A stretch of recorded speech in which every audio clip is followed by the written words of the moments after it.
I've realized that whatever it was, that higher power that I called out to that day, that's what it wants me to do.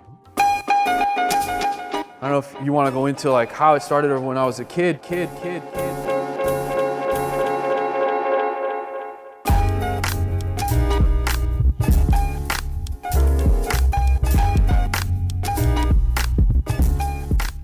I remember being in first grade at Calusa Elementary School.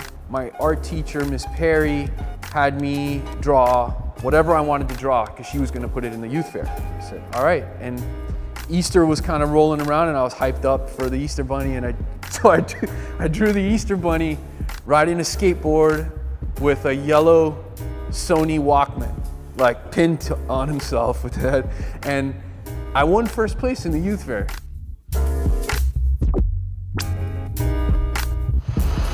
It's a little past midnight. We're at the Nike store on Lincoln Road, Miami Beach, getting ready to install my Art Basel show for the Maker Studio. So usually our brand team will find an artist that means something to the community and someone that can tell kind of a local story through a Nike lens, and I think that's where obviously we got Alex's name.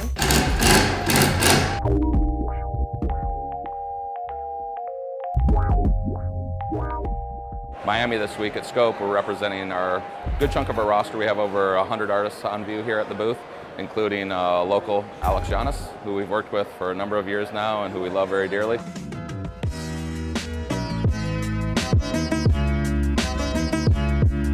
Art Basel is 2 weeks away at this point. I'm finishing up all of my work that'll be on display. This is actually an installation for Nike's Lincoln Road store. Then I'm also finishing up my pieces for the Scope Art Fair. There's some on the walls here.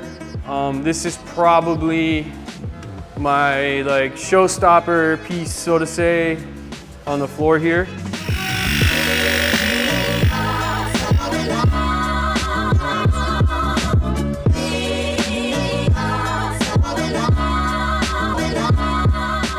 A lot of things that have happened in my life have kind of culminated for me to be able to create this work when I look back on it. I've had all kinds of jobs. I've laid carpet with a friend of mine. I was actually a lifeguard and swimming instructor. I worked at the butcher shop in Costco packing salmon when my hands were frozen, and yeah, I'm grateful for where I'm at now, you know. One of my first shows was at the Anticulture Gallery on Northwest 36th Street, when that's all that Wynwood was before it spread all the way down to 29th, you know, and further. We're in my studio right now, out in West Kendall.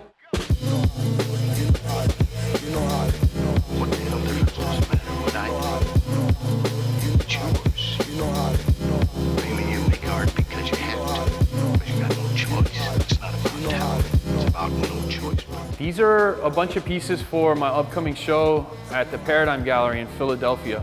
It's going to be titled The Feels. It's going to say The Feels in lettering here over the leaf pattern. You know, I didn't quit 5 minutes before the miracle happened with my art.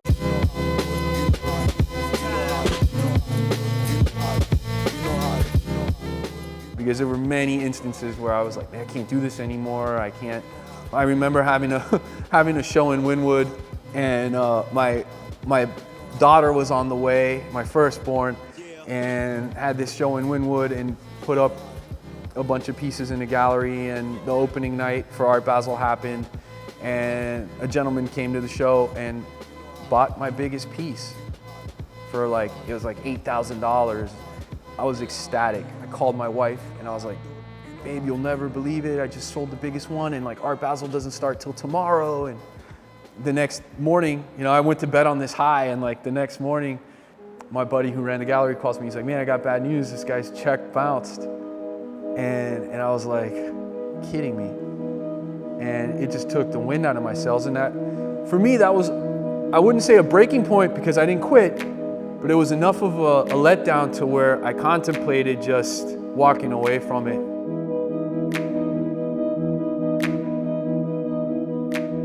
And I was actually right here in my studio in this same spot. And I walked in the studio and I turned off all the lights in the middle of the day. And I was like, I'm just gonna sit here.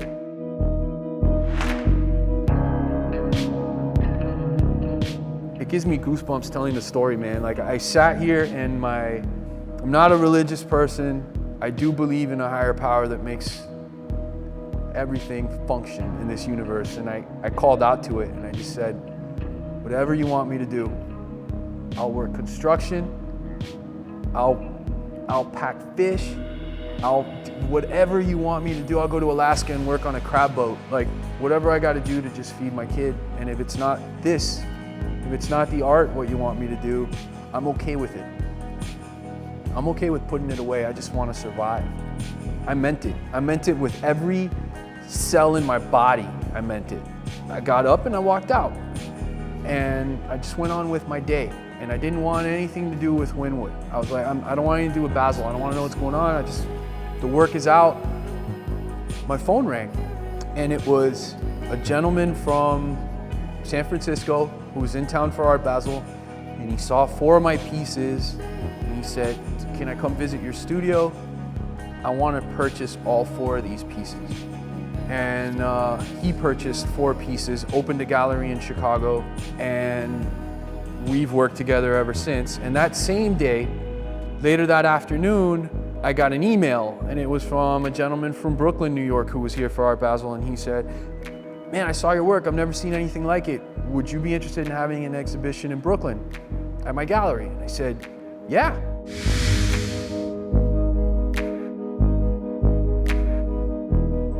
I flew out to Brooklyn, put up all the pieces, and the show sold out. And I felt like all of Brooklyn came to my show. And it was my first trip to New York.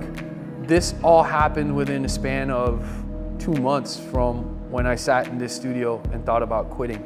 And that's what I mean about, not quitting 5 minutes before the miracle happens.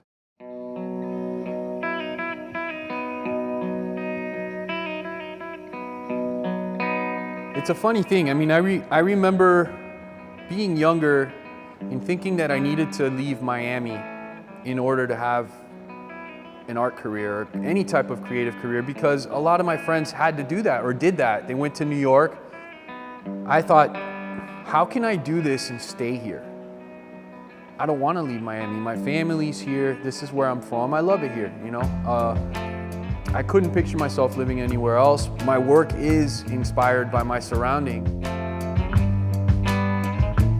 I would say every day this table gets used for this. It's definitely encouraged in the house to make and create, and we love it. It's a lot of fun there because you could draw there, you could play games or video games.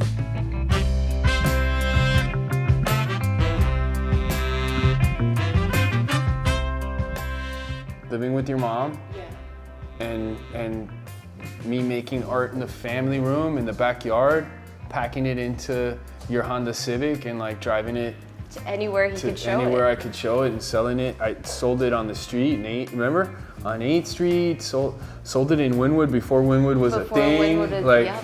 At bars, wherever anyone would let me put it out there. We're dating, and his art was his passion, and I loved it. I was full support of it. And we did those drives. We did those drives to bars to set up for that night, to just pack up and go. And sometimes you'd get somebody interested and wanting to purchase a piece. Sometimes it was just a party and that's it, and we'd pack up and go home. But he never stopped.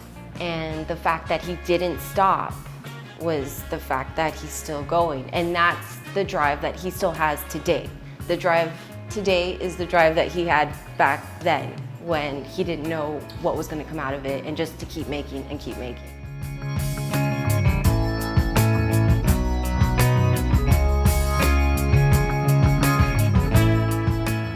At this stage in my life, it's not about how many paintings can I sell, how much can I sell them for.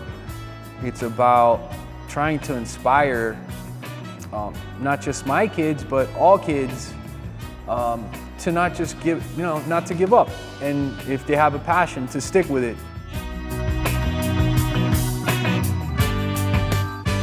The day that I told my dad, I said, "Hey Dad, I don't want to be a graphic designer. I don't want an office job. Like, I want to be an artist."